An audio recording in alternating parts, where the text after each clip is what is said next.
Oi, gente, tudo bem? Estamos começando o nosso segundo programa de retrospectiva de 2023.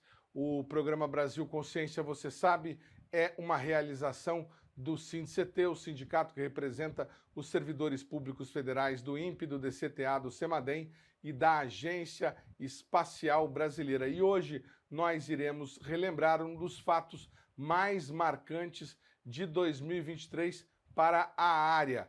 Nosso satélite mais longevo, o SCD-1, bateu recorde mundial de funcionamento no espaço. E nós, do BCC, fomos até o INPE para fazer uma reportagem especial da celebração deste feito.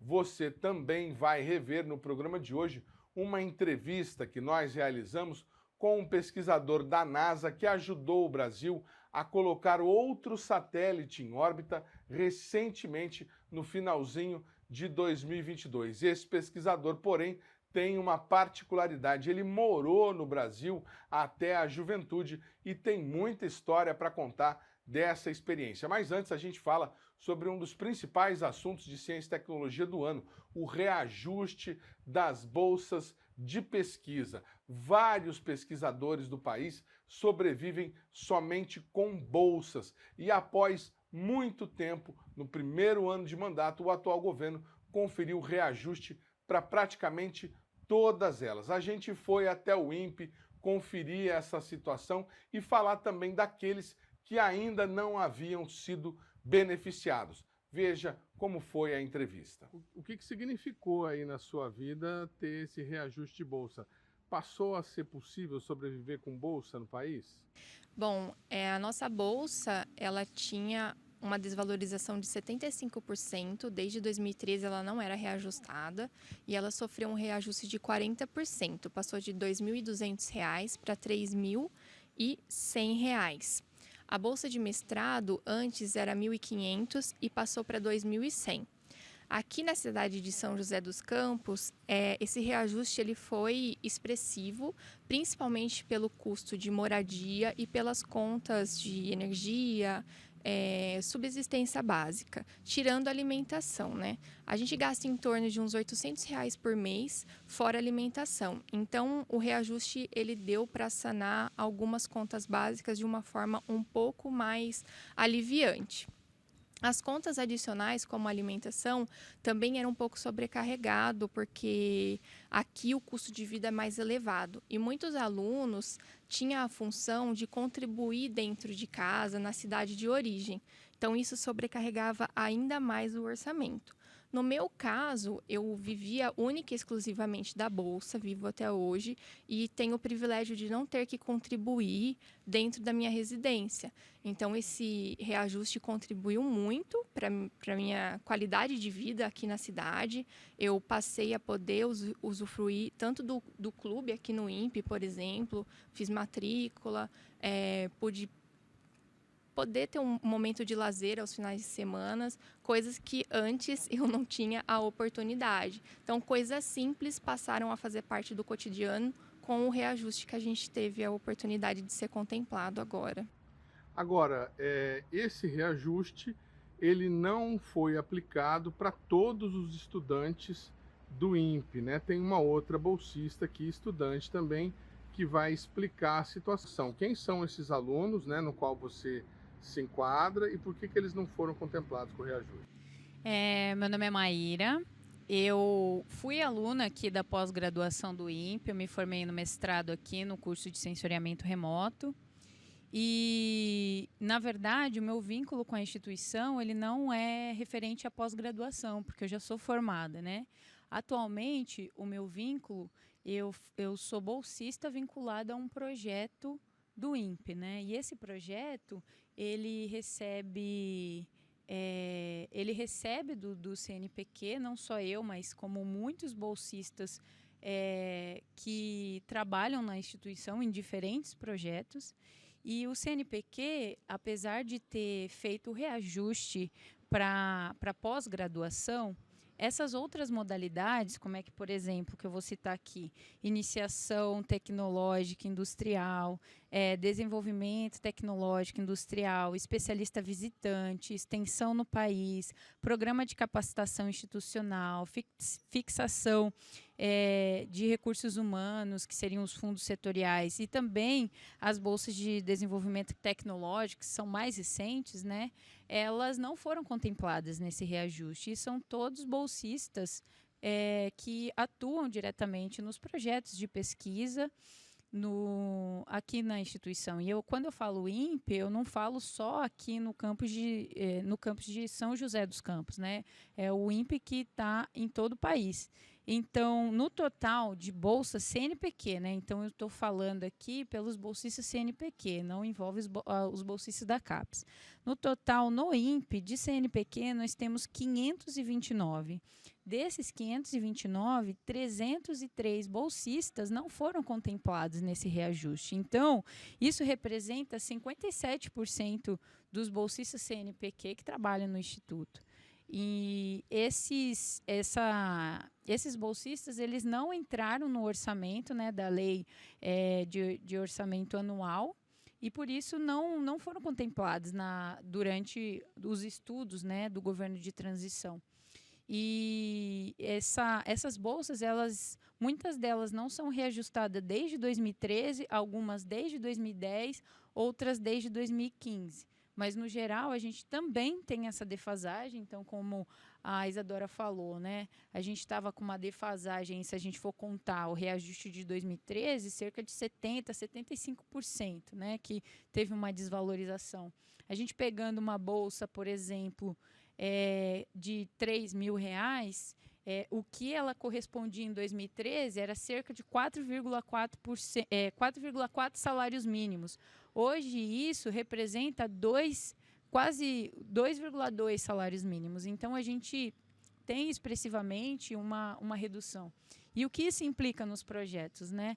Isso implica numa maior rotatividade dos bolsistas. As bolsas, elas deixam de ser atrativas, né, para quem trabalha com a vida acadêmica, para quem é pesquisador, e acaba perdendo esses bolsistas para o mercado de trabalho, que tem uma remuneração maior. Então, o Instituto também acaba ficando prejudicado, porque tem uma maior rotatividade.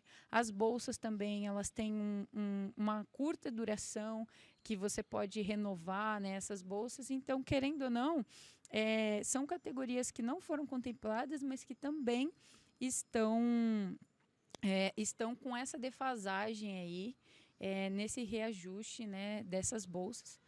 E que seria muito importante, para além do reajuste, também ter outras, por exemplo, outras categorias, né, como o reajuste anual, que seria muito importante de ser feito, porque pode acontecer desse reajuste chegar e aí depois a gente ficar mais 10 anos esperando um próximo reajuste. Então, é importante a gente pensar outras formas de valorização dos profissionais da ciência, e eu acho que essa pauta do reajuste é mais urgente, mais prioritária, mas também a gente precisa ter em mente outras pautas, né? Conseguir outros benefícios também para a valorização desses profissionais. Pelo que você está falando, essas pessoas elas ficaram meio que num limbo, né? Elas não são estudantes, não são profissionais contratados, regime CLT, e também não são pesquisadores concursados. Em que se enquadra isso? Vocês têm que tipo de direitos? Como é que vocês recebem? E você falou que esse número de estudantes que você disse excluiria os bolsistas da CAPES, se eu não estou enganado. Isso, eu só estou mencionando especificamente do CNPq do INPE. Quantos seriam da CAPES? Tem muito CAPES aqui dentro, não? Olha, eu não consigo te dizer, né, porque em relação aos bolsistas da CAPES eu acabei não fazendo esse levantamento. Mas, por exemplo, na pós-graduação, a maioria dos bolsistas são CAPES. Então, na pós, que seria mestrado, doutorado, são poucos os bolsistas CNPq, né? Então, os bolsistas CNPq daqui do Instituto, eles estão mais vinculados com esses outros projetos que eu falei. Em relação a esse limbo, né, Então, nós não somos concursados, nós também não temos um regime CLT, então a gente não tem alguns direitos, por exemplo, a gente não contribui para o INSS, não tem essa contribuição, a gente não tem férias remuneradas, 13º, não tem auxílio, refeição, alimentação. Então, a gente fica nesse limbo mesmo, né? Então, é complicado quando a gente percebe essa desvalorização, porque, querendo ou não, nós somos formados, muitos de nós que trabalhamos nesses projetos, a gente tem mestrado, a gente tem doutorado, e recebemos, né, um salário, digamos assim, a gente recebe um salário que não está mais compatível com o mercado, não está compatível com a nossa formação. Então, a gente se sente muito prejudicado nesse aspecto, sabe? Porque, para além da gente não ter sido contemplado nesse reajuste, a gente também deixa de ter uma série de outros direitos, né? Que seria muito importante para nós, enquanto profissionais, recebermos também. Legal. Bom, vamos conversar então com a representante da Associação Nacional de Pós-Graduandos aqui no INPE, que também é aluna aqui na pós-graduação, e saber dela, como é que você vê essa situação, como é que fica a produção científica dentro do Instituto com a utilização dessa mão de obra precária aí de ex-colegas e de colegas que estão fazendo a iniciação científica aqui no Instituto. Meu nome é Thaís, eu sou atualmente aluna de mestrado aqui pelo Instituto, pelo INPE, do curso de pós-graduação de sensoriamento remoto. Estou terminando o meu mestrado atualmente, ingressando no doutorado também. E eu sou atual diretora da BPG do INPE, e a BPG é a Associação de Bolsistas, Pós-Graduandos e Pós-Graduados aqui do INPE, que tem o intuito, então, de garantir a representatividade não só dos pós-graduandos de mestrado e doutorado, mas também dos bolsistas dos projetos de pesquisa e desenvolvimento, como a Maíra comentou, que não foram contemplados nesse reajuste. Então, apesar da gente, como associação, estarmos muito felizes com o reajuste que a gente conseguiu aí, né, da pós-graduação, graduação de uma maneira geral, agora a nossa luta não acaba, ela continua, para a gente conseguir garantir um reajuste, uma representatividade para os bolsistas também, que não foram contemplados. E a gente tem muito contato com, por exemplo, a ANPG, né, que é a Associação Nacional de Pós-Graduandos. E a ANPG, ela é uma associação que consegue nos representar em Brasília, né, diante dos Ministérios da Educação, nos Ministérios de Tecnologia, porém, ele ainda não tem a representatividade dos bolsistas dos outros projetos que não tem contemplado, né? Então, agora a nossa luta está sendo para isso. E também agora, né, o futuro aí dessa luta é também buscar condições mais dignas para o nosso trabalho. Como já foi mencionado, o reajuste ele ainda não contemplou 75% de defasagem, né? E a gente precisa de condições melhores, como, por exemplo, 13º, a gente precisa de um auxílio alimentação, a gente precisa de, por exemplo, convênios médicos que a gente não tem, né? Uma coisa que a gente precisa cuidar muito, por exemplo, é a nossa saúde mental, porque, estando dentro do Instituto, a gente trabalha muito com a nossa mente. Se a nossa mente está doente, a gente não consegue produzir o que a gente precisa produzir. Então, a gente precisa cuidar dela. E a gente não tem nenhum aparato das instituições e da CAPES, do CNPq, onde a gente possa conseguir cuidar da nossa saúde mesmo. Então, a gente precisa agora lutar por essas condições melhores. E é isso que a BPG aqui do INPE, em conjunto com outras associações, é isso que a gente está buscando, né? Eu, por exemplo, eu sou daqui da região do Vale do Paraíba, eu nasci em Caçapava, e eu não consegui me mudar para São José dos Campos, justamente pelo custo de vida alto e pela precariedade da bolsa que a gente estava, né? Agora, com reajuste, as coisas podem começar a mudar, mas a nossa luta não para por aí. Então, vocês trouxeram uns números interessantes, né? Vocês falaram aí de 500 e poucos bolsistas, somente entre aqueles que não são da CAPES, né? Então nós estamos falando aí, se tiver, sei lá, 200, 300 bolsistas da CAPES, que tem quase o mesmo número, ou um pouco mais de bolsista do que tem de funcionário no INPE. O INPE recentemente atingiu o menor volume de funcionários. Como é que é isso, trabalhar como bolsista no Instituto? Vocês são vistos como colaboradores mesmo? Vocês são vistos como estudantes? Como é que é essa relação? Vocês são considerados pesquisadores pelos outros pesquisadores? Vocês se sentem prestigiados pela importância que vocês têm? Ou não têm, não sei. Você comentou bem, né? Recentemente foi feita uma reportagem aqui, inclusive da TV Vanguarda, sobre a defasagem de funcionários públicos aqui, né? Que faz tempo que não tem concurso. O diretor do Instituto também vem buscando conseguir abrir esses concursos, novas vagas, mas a realidade é que hoje, né, com essa defasagem de funcionários e também com muitos funcionários se aposentando, acaba que essas bolsas elas estão aí para continuar que os projetos fazer com que os projetos continuem, não tenha uma paralisação, e para dar apoio também, né, para esses pesquisadores. Então,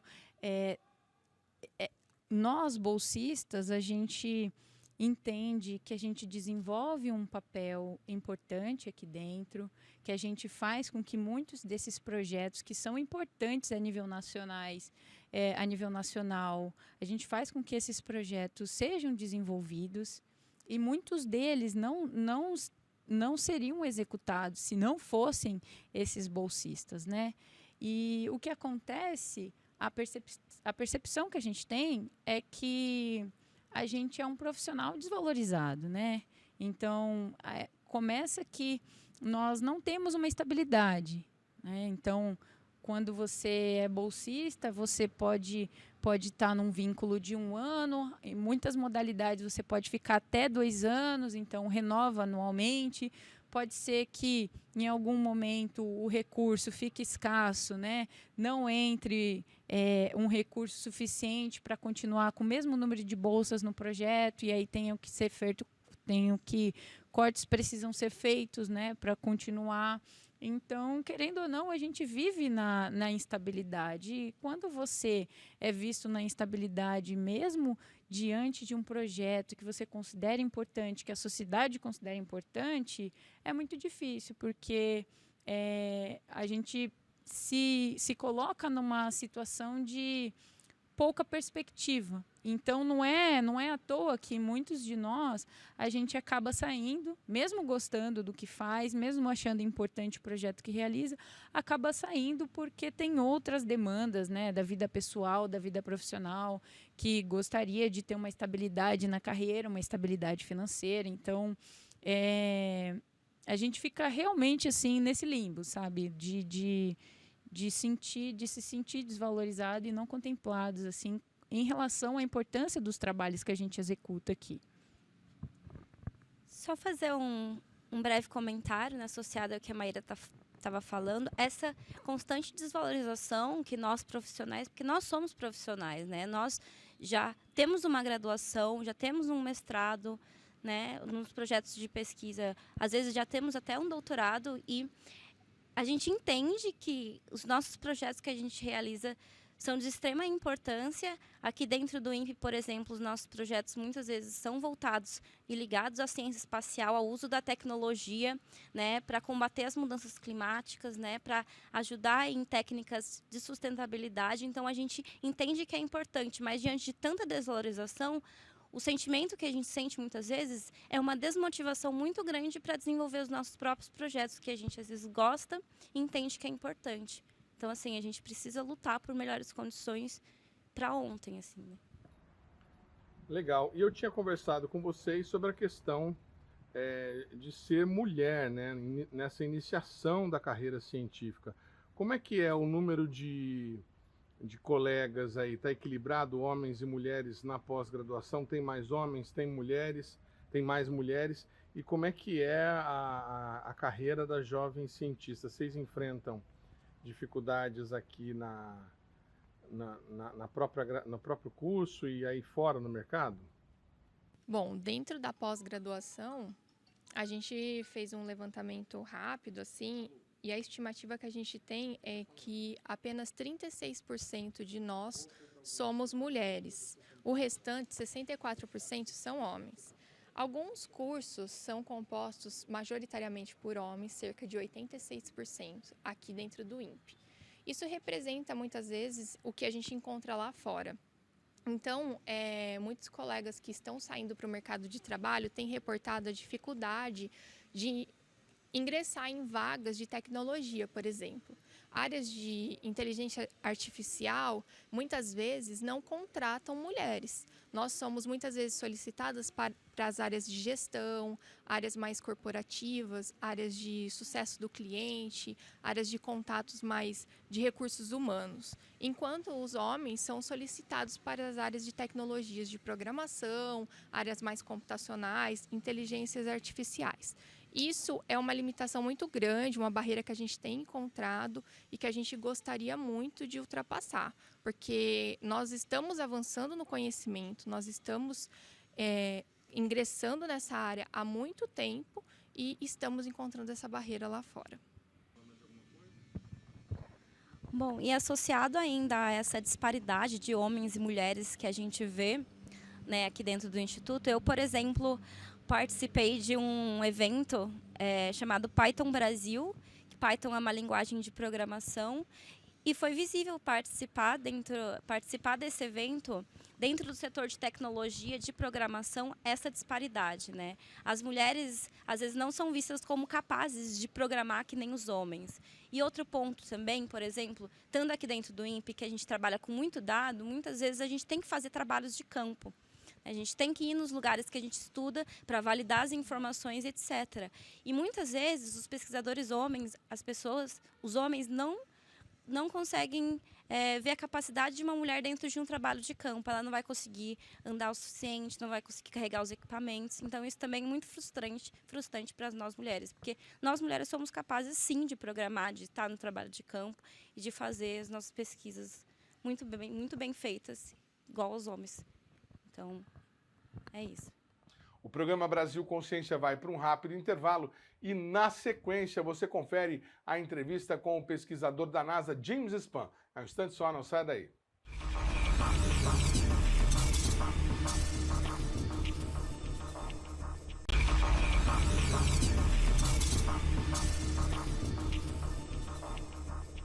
Segundo bloco, o programa Brasil Consciência de volta e a gente traz agora a entrevista com o pesquisador da NASA, Jim Spann. Ele esteve no Brasil por conta do lançamento do satélite SPORT, que vai monitorar as chamadas bolhas na camada ionosférica. O pesquisador morou no Brasil até a juventude e o nome do satélite tem muito a ver com essa experiência. Veja a entrevista. Muito boa tarde, Jim. Obrigado por você ter nos atendido. Jim está falando com a gente diretamente lá de Washington. Eu queria que o senhor começasse essa entrevista contando para a gente como é que o senhor veio parar aqui no Brasil, por que o senhor viveu alguns anos aqui em Recife. Boa tarde. Boa tarde e muito obrigado pela essa oportunidade de conversar com vocês. A minha história é um pouco diferente do normal. Quando eu tinha 5 anos, meus pais mudaram dos Estados Unidos para o Brasil. Então, eu e meus 2 irmãos mais novos que eu, fomos primeiramente para Campinas, onde meus pais moraram 1 ano, em 62, para aprender a língua brasileira, português, né? Depois, a gente mudou para o Recife, em 63, e lá eu fiquei uns 13 anos, até voltando para os Estados Unidos para a universidade. Meus pais, porém, ficaram lá no Recife uns 33 anos, só se aposentaram depois e agora estão aqui nos Estados Unidos, mas temos boas recordações e muitos amigos lá do Recife e no Brasil inteiro. Quais são as recordações que o senhor tem dessa fase da vida do senhor aqui no país? O senhor gostou de ser um brasileiro honorário, pelo menos por algum tempo, não? Eu não trocaria por nada. Foi uma grande experiência. Quando a pessoa cresce num lugar e tem uma boa experiência, aquele lugar sempre a sua terra, sempre faz parte da sua vida, e o Brasil, e o Recife, e o Nordeste inteiro é assim comigo. Eu tenho muitos amigos, eu cresci com com brasileiros, também com americanos, jogando futebol, indo para a praia, e divertindo muito, e foi uma grande... claro que tem um grande impacto na minha vida, da maneira que eu vivo e como eu sou. Eu sempre digo que parte do meu coração é verde e amarelo, parte é azul e vermelho, né? Então, é dividido assim, mas foi uma grande experiência. O senhor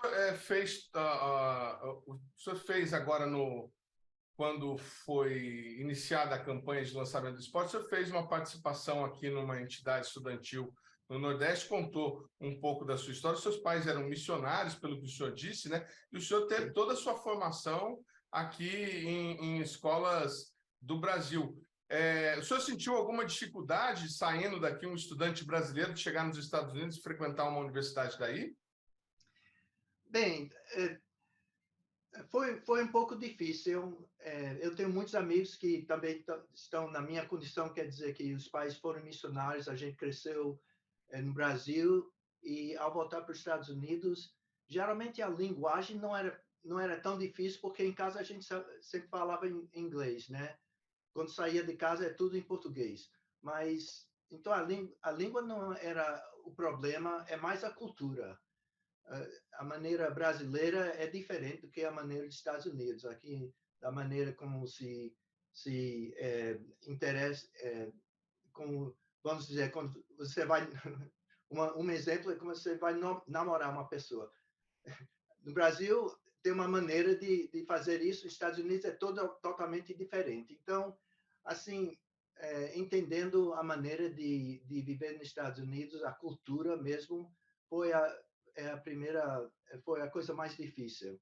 Mas, ao decorrer do tempo, a gente se ajusta e sai tudo bem. Mas foi um pouquinho difícil. Talvez eu não tenha me feito entender. Obviamente, esses aspectos culturais são sempre bastante diferentes, mas o que gera uma certa curiosidade, assim, o conteúdo escolar que o senhor recebeu aqui no Brasil foi suficiente para que o senhor pudesse dar continuidade aí nos seus estudos nos Estados Unidos? Sim, sim, foi minha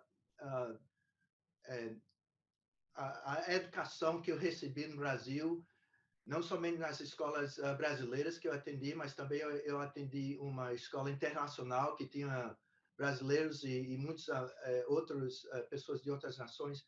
Isso me preparou muito bem para a educação que eu recebi nos Estados Unidos na universidade. Não tive problema nenhuma. Agora, chamou a atenção das pessoas aqui, e foi importante o senhor aparecer por aqui para explicar a questão do satélite ter esse nome, né? Esporte.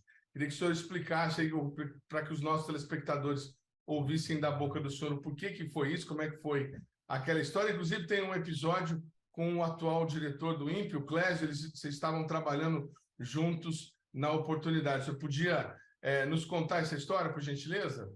Certo. Então, eu estava lá no Brasil, eu comecei a conversar com os cientistas lá da INPE, e inclusive do Embrace, que é o clima espacial, o setor em clima espacial lá da INPE, e a gente estava falando como é que a gente podia fazer uma cooperação.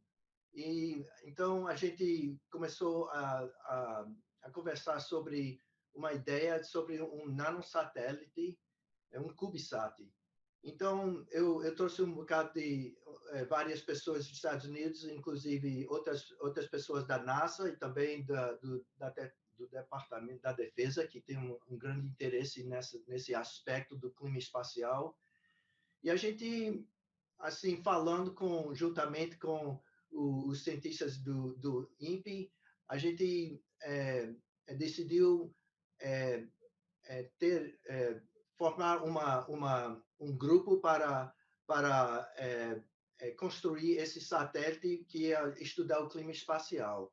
Então, quando depois da reunião, que todo mundo, eu fui para o hotel e comecei a pensar, olha, a gente tem que ter um nome para esse satélite, porque se a gente vai construir, tem que ter um nome para o pessoal sempre saber o que é que a gente está fazendo. Então, eu que cresci no Recife, sou grande torcedor do Esporte Clube lá, do clube de futebol. Então, eu comecei a pensar assim, olha, vamos fazer o nome desse satélite esporte.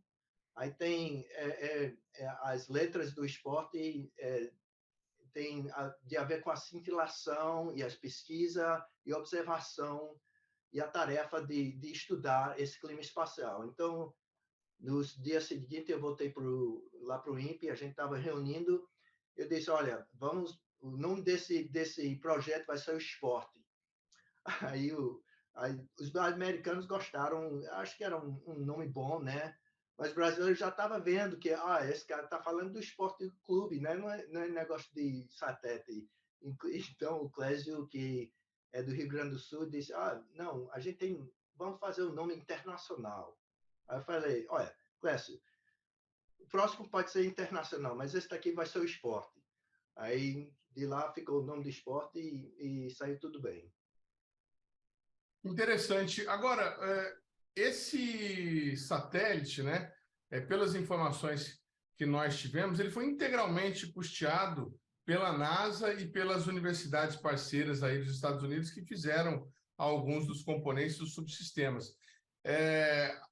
O INPE teve a sorte de contar com um brasileiro, um pesquisador americano que tem essa relação com o Brasil para poder conseguir esse equipamento, ou é comum aí vocês no clima espacial ou de outros setores da NASA fazer essas cooperações em que a NASA cede o equipamento, financia a construção para que outros países possam fazer pesquisas?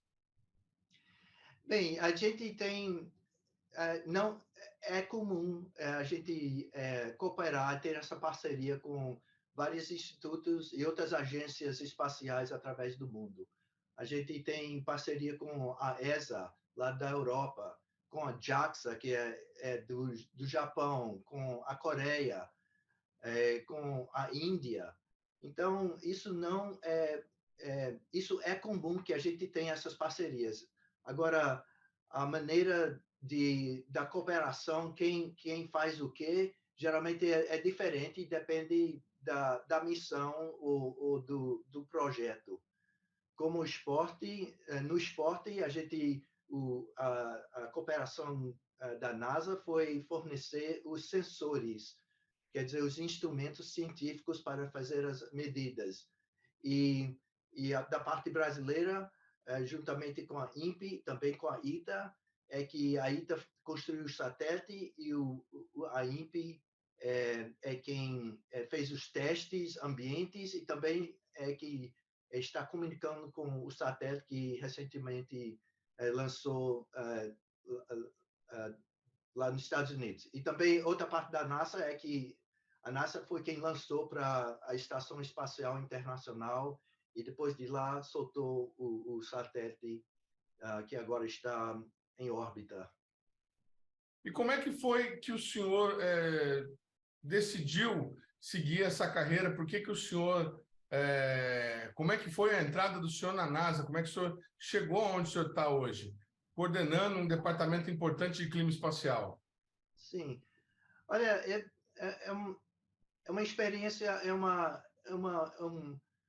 experiência interessante, porque quando eu estava crescendo, mesmo no Brasil, eu não sempre estava sonhando de ir para o espaço, estudar o espaço, a lua, o sol, coisa assim. Eu era um cara que gostava mais de futebol, de tocar violão e ir para a praia. Mas quando chegando na universidade, eu comecei meus estudos lá, me fiz bem e chega um ponto que a pessoa tem de fazer uma decisão, o que é que vai fazer com a vida, né? Então, eu reparei as coisas nos estudos que eu gostava, que eu fazia bem, era matemática, era física, então eu segui esse curso. e depois da universidade, eu fui fazer meus estudos graduados para pegar meu doutorado em física. Também continuando, sempre seguindo as coisas que eu gostava de fazer e as coisas que eram mais fáceis para mim. Outras áreas eu não gostava muito, mas negócio de ciência, física. Então, quando eu tirei meu doutorado, chegou uma oportunidade de ir trabalhar pela NASA. Eu nunca pensei que essa era a coisa que eu ia fazer, mas eu tomei essa oportunidade e então desde 1986 eu estou trabalhando na NASA. E quando a pessoa entra quando é jovem, geralmente está subindo ou tendo mais responsabilidade no trabalho e coisa assim. E isso foi o que eu fiz. Eu sempre trabalho no laboratório. A coisa que eu gosto mais de fazer é construir coisas no laboratório, construir máquinas para tirar fotos da aurora do espaço. Então, eu já soltei várias câmeras no espaço e depois continuei a entrar na área de gerência dos cientistas e finalmente cheguei para a sede principal da NASA, que é aqui em Washington, o headquarters, quer dizer. Então, eu sempre seguindo as coisas que eu gostava de fazer e Deus às vezes abre a porta para a gente entrar. Eu entrei e está dando tudo certo. Existe alguma coisa que nos aponte para algum risco com relação ao astro-rei, ao Sol? A gente tem alguma coisa que temer com relação ao Sol para os próximos anos, por tudo que está acontecendo no nosso planeta, destruição da camada de ozônio, mudanças climáticas? Bem, temos que tomar atenção o que está acontecendo. E ao decorrer do tempo, quando a nossa sociedade está ficando mais dependente da tecnologia no espaço, comunicação e coisas assim, a gente tem de entender a área, o que é que está acontecendo no espaço para proteger esses satélites e coisas assim. Então, essa é uma maneira, é uma coisa que nós temos de prestar atenção, porque se nós não temos, por exemplo, o GPS ou a comunicação de rádio do Sol até o espaço, e muitas empresas, muitas coisas da nossa sociedade é dependente dessa comunicação. Então, isso é uma coisa que que é uma é a coisa que a gente tem de estudar essas coisas para proteger esses satélites. Mas também tem outras coisas que, quando o Sol tem essas solar flares, como é que se chama? Os flares do Sol, essas grandes explosões, eles podem mandar um bocado de plasma e se atingir o nosso planeta, eles botam um bocado de energia dentro do campo magnético que eventualmente chega ao solo e pode induzir grandes coisas, problemas do campo do electrical grid, quer dizer, um negócio, não sei como é que se chama em português, mas o poder, a eletricidade que é gerado para nossas casas e edifícios e coisas assim. E pode isso destruir essa grid elétrico que pode tirar o poder a energia elétrica das nossas cidades. Então, se tiver uma grande explosão e ter esse tormenta solar, pode ser um problema. Agora, isso é raro, quase que nunca acontece, mas se acontecer, o impacto vai ser muito grande e temos que tomar precauções para saber como é que, se isso acontecer, como é que a gente vai a poder mitigate os problemas da tormenta solar? Nós estamos vendo a questão do James Webb, a questão das espaçonaves da SpaceX que decolam e voltam, pousam, e recentemente acabamos de ler uma notícia sobre um projeto de uma missão para chegar a Marte em 45 dias usando um foguete de propulsão nuclear. Aonde que a humanidade vai chegar e que nós estaremos vivos para ver? Qual que é o limite dessa evolução tecnológica que nós vamos assistir ainda em vida? Bem, você e eu vamos viver até um certo ponto, né? Quem sabe quando isso vai acabar? Mas eu acho que ainda na minha vida eu acho que eu vou ver uma pessoa humana chegar a Marte. Mas isso é só o início da nossa exploração espacial. A humanidade, nós seres humanos somos muito curiosos. Então a gente tem essa curiosidade de saber saber além do que nós estamos entendendo agora. Então a gente sempre vai procurar explorar o espaço ou explorar qualquer coisa. E agora é o espaço. Então, voltando para a Lua, eu acho que vai ter uma comercialização da Lua, dependendo do que a gente acha lá. Mas os seres humanos são muito espertos, eles sabem. A gente vê ao decorrer da história que a tecnologia que a gente desenvolve 100 anos atrás ninguém nem imaginava. Então, e agora a maneira do desenvolvimento está sendo acelerado muito. Então, eu não sei o limite até onde vamos, mas com certeza a gente vai chegar em outros planetas, certamente Marte. Eu acho que não vai ser um problema, mas a gente vai conseguir isso.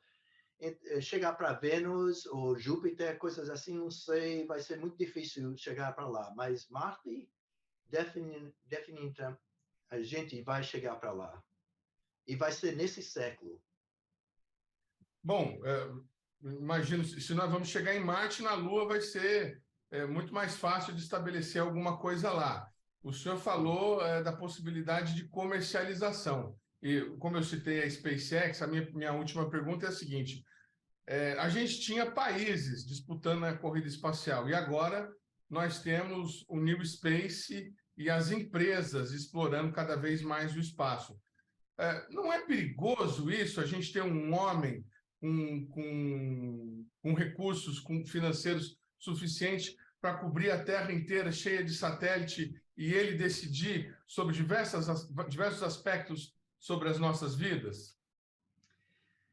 Isso é uma coisa que a nossa tecnologia introduziu para a sociedade, que ninguém imaginava isso 20 anos atrás ou 30 anos atrás. Mas é a realidade. E a gente está vendo que por exemplo, o SpaceX tem grande influência do que está acontecendo. Você pode ver que na Ucrânia a contribuição e a influência que uma empresa pode ter.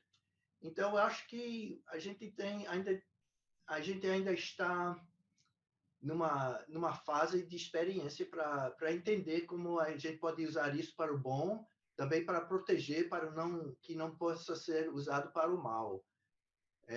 E eu não sei qual é a solução, mas e não vai ser só uma solução de uma nação ou de um país. A gente tem que ter uma comunidade planetária para entender e como é que a gente pode continuar a desenvolver nossa cultura, nossa tecnologia, sem ter muitos problemas ou causar oportunidades para o pessoal, ou um país, ou uma pessoa fazer uma danificação que seja muito ruim para os outros. Então, não sei como é que vai sair, mas eu só sei que nós temos que ter essa cooperação para usar nossa tecnologia, nossos avançamentos para o bem e não para o mal. O programa Brasil Consciência vai para um rápido intervalo e, na sequência, você fica com a celebração no INPE pelo recorde obtido com o SCD-1. Um instante só, não sai daí.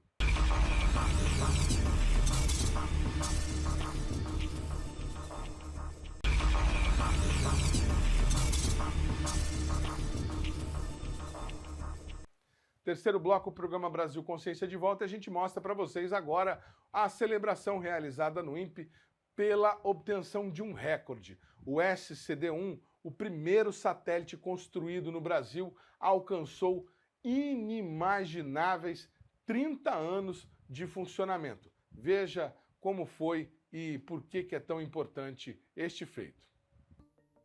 A cerimônia aconteceu no prédio da Coordenação de Rastreio, Controle e Recepção de Satélites e reuniu alguns funcionários e ex-funcionários que participaram do desenvolvimento do equipamento. Novamente, bem-vindos então ao Centro de Controle, é uma oportunidade recebê-los aqui. Então eu vou falar rapidamente, principalmente numa data como essa, comemorativa aí de 30 anos de lançamento. E eu estive aqui no lançamento, então é uma oportunidade ímpar realmente estar vivendo isso aqui com vocês novamente. Eu vou falar rapidamente aqui do centro, porque tem colegas aqui que não são aqui do INPE, mas também tem colegas do INPE que às vezes não tiveram ainda a oportunidade de estar aqui. A data oficial de lançamento é 9 de fevereiro de 1993, quando o SCD-1 foi colocado em órbita a partir do Kennedy Space Center, nos Estados Unidos, com o lançador Pegasus. A data da cerimônia acabou sendo postergada por conta de uma tentativa de trazer a nova ministra de CIT, Luciana Santos. Na nova data, o horário foi escolhido para coincidir com uma das passagens do satélite sobre o país, para demonstrar que o equipamento continua funcionando, mesmo com alguns componentes já fora de operação. Chegando agora. Pessoal, começou a chegar os dados aqui, se vocês quiserem ir passando, quem não conhece aqui, ó, chegando dados de tempo real do satélite, veja que ele está na visibilidade, ele está realmente em tempo real. Chega, por favor, fique à vontade lá, quem não conhece o centro aí. Levando em consideração o mapa mundi, a gente tem Cuiabá e Alcântara ali, a CBA e a ALC. Aquela circunferência mostra a visibilidade da estação, né? Então, praticamente, Cuiabá cobre todo o Brasil. E vocês viram, o SCD-1, ó, quando ele entrou na visibilidade de Cuiabá, a gente estava falando aqui, automaticamente começou a chegar dados lá. Isso mostra a precisão e o cálculo matemático que tem que estar por trás de tudo isso, né? Porque ele está a 28 mil km por hora, a 750 km de altura, e a precisão matemática chegou aqui, recebe dado ali em tempo real. Então a gente recebe dele a cada 1 segundo, 2 frames, 2 informações, que na verdade a gente chama de telemetria, e que dá o estado, vamos dizer assim, de como ele está funcionando, a saúde dele interna, como é que está o painel, a temperatura, voltagem, etc. e tal, de determinado circuito. O SCD-1 em particular, a bateria dele não funciona mais, né? Já 30 anos, você vê, o nosso carro, a nossa bateria costuma funcionar só 4 e a gente ainda reclama. Dele estragou com uns 25 anos, mais ou menos. Aí. Então estragou, mas mesmo assim, quando ele passa sobre quando ele está visível para o Sol, ou seja, incidindo raios solares, carrega e ele ainda continua a armazenar os dados do Procode. E esses dados do Procode são os dados de carga útil, são dados meteorológicos, umidade relativa do ar, velocidade do vento, etc. e tal. Eles chegam em Cuiabá, como foi mostrado ali, e vão direto para Natal. Natal que é o centro de processamento de dados de missão do SCD-1. Né? Essas informações são utilizadas em diversas aplicações, como previsão numérica de tempo, clima, estudos sobre correntes oceânicas, marés, química da atmosfera, planejamento agrícola, entre outras. Durante a cerimônia, o diretor do INPE, Clésio Dinardim, destacou a longevidade do equipamento e aproveitou para homenagear alguns dos funcionários envolvidos. A equipe fez um trabalho fantástico, continua funcionando, continua coletando dados. Nós continuamos trabalhando junto com o IMET, coletando dados de estações de recepção, todo o Brasil. E deixou um legado. É o primeiro satélite, deixou um legado tecnológico. Ele permitiu a gente subir em cima dos ombros e avançar para a Amazônia 1, que é um de 3 eixos. Outro satélite, esse também, primeira vez nacional de 3 eixos, 100% nacional.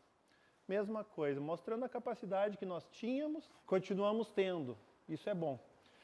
O SCD-1 também não deixou uma história da carga útil passar. Nós tivemos evoluções. Recentemente, nós trabalhamos com a Universidade lá de Natal, pessoal de Fortaleza e outras universidades envolvidas em pequenos satélites, desenvolvendo transponder, porque ainda é importante. Agora nós temos a divisão de pequenos satélites, que está a cargo do nosso estagiário, que soldou a carga útil do SCD-1, né? Que está levantando o TRL desse novo transponder, nova tecnologia que foi desenvolvida para a CubeSat, para que todos os satélites que o INPE lance no futuro tenham um transponder para atender a Agência Nacional de Águas, para atender o IMET, para atender as demandas nacionais, sempre compromissado com o nosso país. Eu não estava aqui, eu confesso, e a minha função hoje é bater palma para vocês. A minha função hoje é agradecer o que vocês fizeram, porque hoje o INPE é o que é, porque vocês deram os primeiros passos. Então é com muito orgulho que eu agradeço.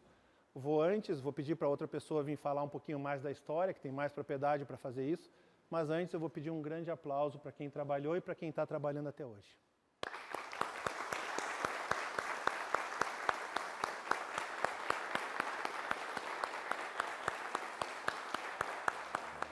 Entre os citados, 2 que participaram da construção do SCD-1 como estagiários e que construíram suas carreiras de pesquisa no INPE posteriormente.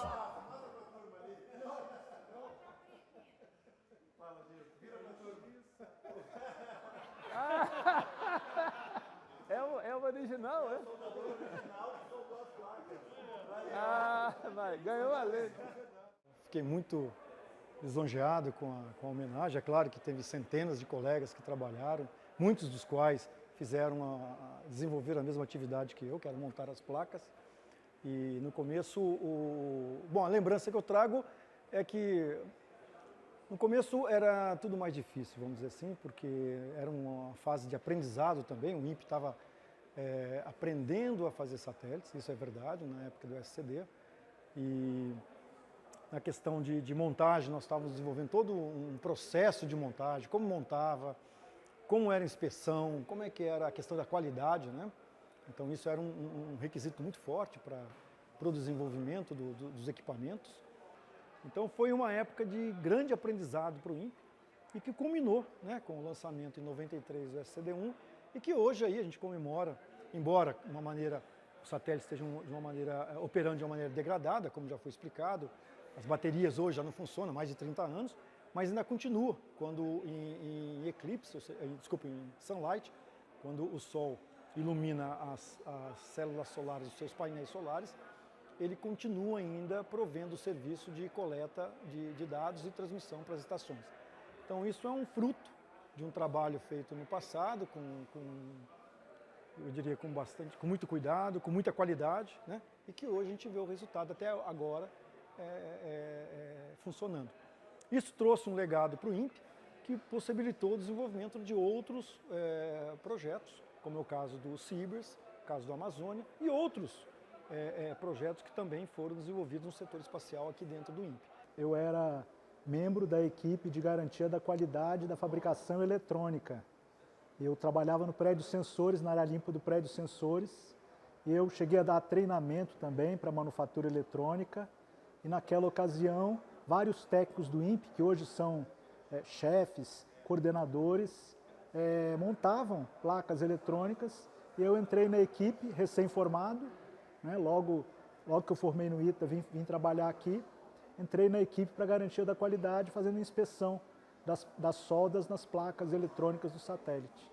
Alguma vez naquela época você imaginou que você estaria numa cerimônia de celebração de 30 anos do satélite em órbita, já com um cargo, né, no INPE, trabalhou em diversos outros satélites depois, no LIT. Você imaginava essa trajetória toda, não? Não imaginava essa trajetória, né?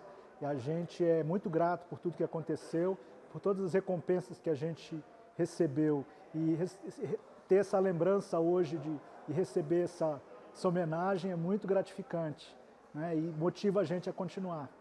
Você que já fez inspeção de satélite, até satélite argentino aqui no LIT, o que significa um satélite previsto para durar 1 ano, 5, chegar a durar 30? Vocês exageraram na qualidade com medo dele não funcionar? Como é que foi isso? Significa que tinha que dar certo, que não podia falhar. Essa era a nossa atitude. E foi por isso que nós temos hoje esse sucesso, considero um sucesso. Além deles, a cerimônia também homenageou o ex-gerente do projeto do SCD-1, Carlos Eduardo Santana, tido por muitos como o pai do primeiro satélite brasileiro. Quando nós recebemos a especificação do satélite, era para durar 1 ano. Então, o que aconteceu? O pessoal que estava calculando esse tempo de vida fez o cálculo baseado nas correntes de Foucault, que ia amortecer essa rotação, e falaram para a gente, 6 meses.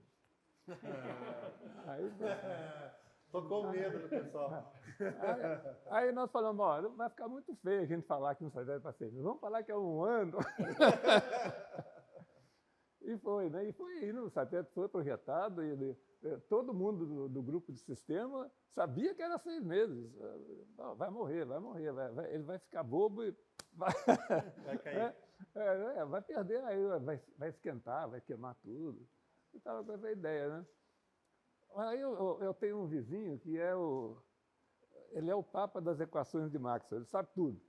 Ele chama Gerson Ludwig, do INPE também, sim. Né, do plasma. Aí eu falei, ô Gerson, calcular isso aqui, eu vejo outros satélites espinados e dura muito mais. Você pode conferir? Aí o Gerson fez as contas e falou, ó, está dando décadas. O que mostra que o Gerson é bom também, né? Mas pode ser que eu calculei errado, porque a corrente de Foucault vai depender muito do tipo de junção, parafuso e tal. Aí eu falei, bom, eu vou confiar mais no pessoal aí que levou em consideração o campo magnético da Terra, exato, em órbita, real time. Mas foi isso, eu sabia desde aquela época que o Gerson não ia errar. Mas realmente foi um erro de cálculo, um erro que saiu para o bem, mas é um erro de cálculo. Mas, de qualquer forma, atesta a qualidade da engenharia do INPE, que conseguiu fazer um satélite que consegue funcionar depois de 30 anos, o que é raríssimo.